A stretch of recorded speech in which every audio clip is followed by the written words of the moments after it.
அஸ்வின்ஸ் இனிப்பு காரம் பேக்கரி மற்றும் செல்வ உணவகம். அது அவருடைய தரம்.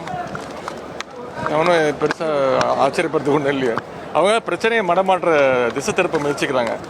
கேட்குற நிதியை வாங்கி தரது துப்பு இல்லை.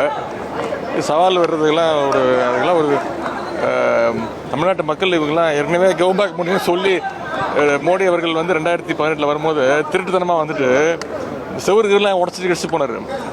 மக்கள்லாம் சந்திக்க வாய்ப்பு இல்லை, பயந்துக்கிட்டு எங்கே பார்த்தாலும் கருப்பு கொடி காட்டினாங்க, பலூன்லாம் அதெல்லாம் நம்ம ஞாபகம் இருக்கும். அதனால் இப்போ பிரச்சனையை அதை திசை திருப்ப வேணாம். நமக்கு இப்போ தேவை வர சொல்லுங்கள். பால் பாஸ் ஓட்டர்லாம் ஒரு பெரிய வர சொல்லுங்கள். வீட்டுக்கு தான் இருப்பேன். இன்றைக்கி நிகழ்ச்சி இருக்குது, சாயங்காலம் இளைஞர் நிகழ்ச்சி இருக்குது. முடிஞ்சால் ஏற்கனவே அவர் அறிவாலயத்து பக்கம் ஏதோ பண்ணுவேன்னாரு. முடிஞ்சால் அண்ணா சாலை பக்கம் வர சொல்லுங்கள் தைரியம் தான். இல்லை அதான் திருப்பி நான் சொல்கிறேன். இது பிரச்சனையை இது எங்களை உதயநிதிக்கும் பாஜக தலைவர் அவர் நான் பேர் கூட நான் பெருசாக சொல்கிறது கிடையாது, தவிர்த்து விடுவேன். இது அந்த பிரச்சனை கிடையாது.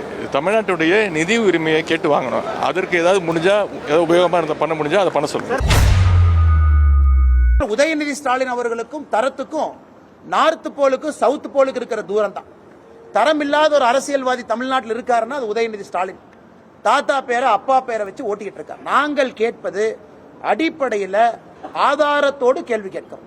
நான் சென்னைக்கு எப்போ போறேனோ, அடுத்த வாரம் போக இருக்கிறேன். சென்னைக்கு எப்போ போறேனோ அண்ணா சாலையில் எங்க வரணும் திமுக காரன் நாளையும் தேதியும் இடத்தையும் குறிக்கட்டும்.